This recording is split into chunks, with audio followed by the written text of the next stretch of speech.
saw many turbulent scenarios in the past. The agreement contains many vulnerabilities.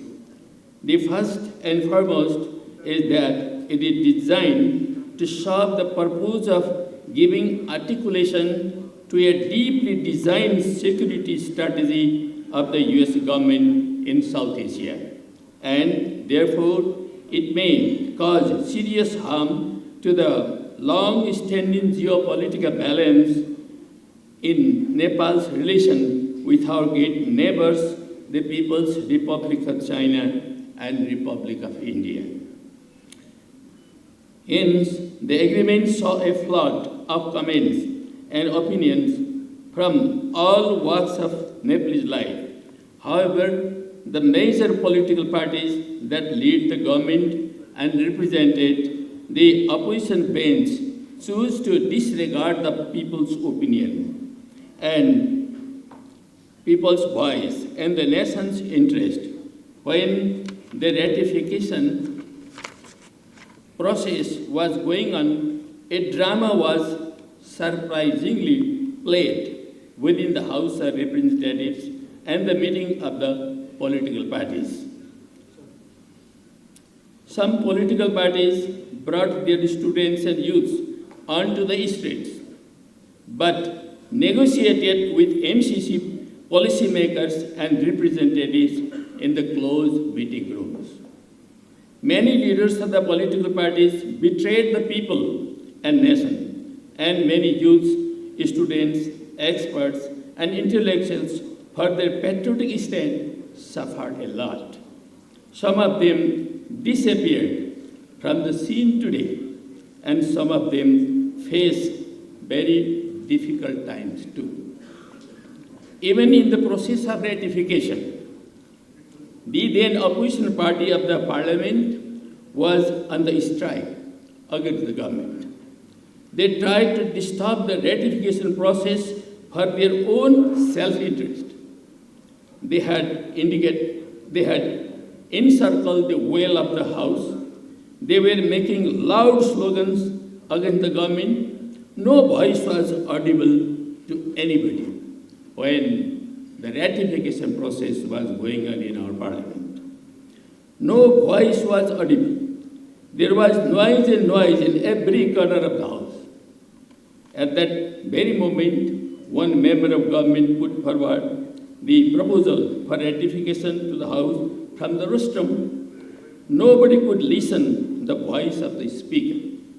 I also went to the rostrum and opposed the ratification process. Comrade Bhim Rawal and Comrade Prem Suwal also opposed from the floor, but there was no even discussion at all within the House of Parliament. Finally, the Speaker declared that MCC project has been ratified by the Parliament of Nepal. This was a surprising drama of ratification of MCC from our Parliament. While thousands of people were protesting from the many streets of Kathmandu, capital, against the ratification without improving the MCC document. Would there be a more shameful thing than it for an independent, democratic, and dignified country like Nepal? Most of the people of Nepal are always patriotic. They love our country more than their life, but they have been betrayed in this way by some leaders of this country. However, dear friends, this is only one dark page of history of my beloved country. I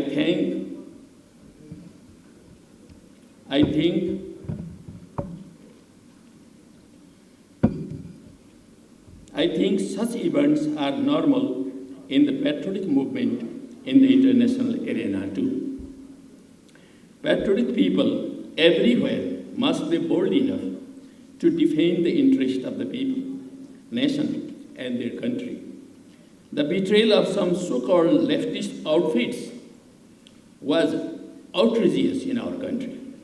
They are trying to prove the MCC neoliberal strategy as a great boon to the national economic development of Nepal. It means that they fail to see the prospect of socialist revolution and transformation in our country. As predicted even in the recent constitution of our country. In this backdrop, it is necessary to reflect on what the MCC projects has achieved over the last 7 years. Since the agreement was signed in 2017, the nation stands in the dark regarding its implementation. The nation does not know who works on this project, and the nation's parliament does not even refer to the progress in the parliament. The 2019 implementation agreement provides that the government of Nepal should stay completely away from the implementation of the project. And an organization called MCA Nepal can have full autonomy to implement all activities under the direct direction of MCC USA. Dear colleagues, you can see a national depression has been looming large. No ruling and opposition party leaders dare to speak in this regard. They are silent unusually. Unfortunately, those political leaders and bureaucratic officials might have their children in the USA, and therefore it is risky for them to reflect critically on MCA in Nepal. The ruling and some opposition political parties have lost sight of the geopolitical character of Nepal's foreign policy. Nepal's economic relationship with neighboring countries has been in disarray. Neoliberal consumerism has densely emerged in Nepal. The MCC agreement seeks to internationally protect the neoliberal economy and defy the socialist orientation promoted even Nepal's constitution.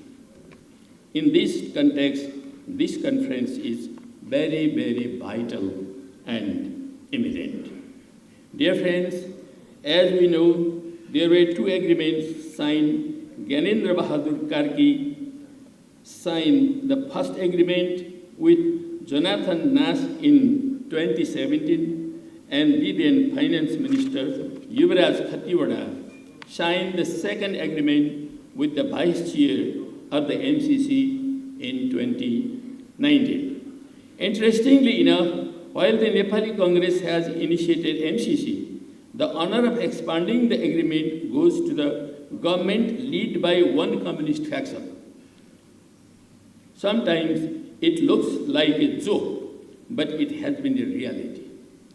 Of these two agreements, only the 2017 agreement was submitted to the House of Representatives for ratification or approval.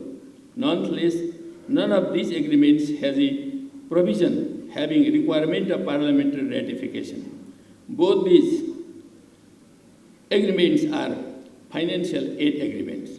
They are bilateral agreements in nature, and they in no way fall in the category requiring ratification by the parliament. The only motive behind ratification was to endorse the provision of the agreement that supersedes the supremacy of Nepal's law, and thus the MCC agreement can control Nepal's governance system. This was the real motive of the ratification of the MCC in such a shameful manner without any discussion from the parliament. There was no discussion at all. Nobody could speak there. There was noise and noise and noise. So amid that situation, that was ratified. Therefore, the ratification is looked for endorsement of these US laws and policies, officially by the legislative body of the country like Nepal, where new parliamentary democracy was established recently. However, the agreement has been vague and has been fully prepared without paying attention to the interest of Nepal. The document shows that the involvement of the Nepalese side in the drafting role seems very poor or negligible. Actually, if the agreement is brought into implementation in the present structure, some serious problems will occur, even creating a serious fallout in Nepal-China and Nepal-India relations in the future. Therefore, to ensure the agreement comes into smooth operation, a serious review of terms and conditions is required. A few important issues to be addressed can be encapsulated as follows. The MCC agreement does not contain a provision requiring ratification from the Federal Parliament of the Republic of Nepal. Hence, the question regarding why it was dragged to the Parliament has no simple answer. It has many things behind it. A serious concern not addressed by the org of having this agreement ratified by the Parliament is that the same demand regarding agreements and treaties may be put forward by other countries also. Even China and India also could demand. The requirement of ratification may, in fact, be pushed by some investors in Nepal and abroad to get rid of the parliamentary legislation of Nepal.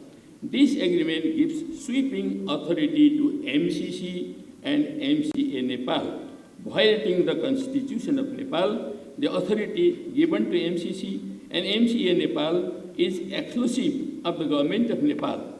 This agreement gives such power to the MCA Nepal that it has the authority to supersede government of Nepal. MCA Nepal is established by the executive order of the government of Nepal, however. But the agreement has provision to bind the government. These terms are derogatory to Nepalese sovereignty. Nepal's executive power under Article 75 of the Constitution cannot be questioned, cannot be transformed, cannot be reduced or abrogated by an agreement signed with the foreign government. Dear colleagues, this agreement allows MCA Nepal to recruit foreigners, and the government of Nepal is subject to granting a visa for an unlimited period. Why? There is no answer. No agreement can transfer the power of government that directly relates to the security of Nepal. This agreement factually obliges Nepal to sign the electricity deal only with India. It creates a monopoly of India in the electricity market of Nepal. This cannot be acceptable. Under the Vienna Convention on the Law of Treaties 1968, ultimately, this agreement will be a tool of bargaining with India. Finally, yet importantly, the ownership of the government over land property used by project activities is also in question. Without properly, it is said that from those land already under the leadership of MCA, under the ownership of MCA, nobody could use that land. I think in the future, if there would be a rail from China to Nepal, the rail must go through that land, but it has already captured by MCC. So it must be changed if we have to bring rail from China to Nepal. Some time ago, the new administration of President Trump of America issued an order to stop US aid and MCC. But again, sometime before, US administration has revived MCC, particularly in Nepal. Only in Nepal. Why? Why this inconsistency from US government? What has been the reason behind it? Is it not again Nepal being in a must strategic location geopolitically? We have to find out a proper, practical, analytical, and logical answer about this change. For this purpose, we have organized this another Kathmandu Dialogue Series 2. I hope there will be a very lively, cordial, factual, and logical discussion in all the sessions today and tomorrow, and bring a very practical and logical conclusion in the context of very fastly changing global and regional political scenario around us, so that our relation in the future with our neighbors and with the world would be more fruitful. With these reflections, I would like to end my remarks. Thank you very much for your attention. Thank you. NITI 365 निरन्तर तपाईसँगै।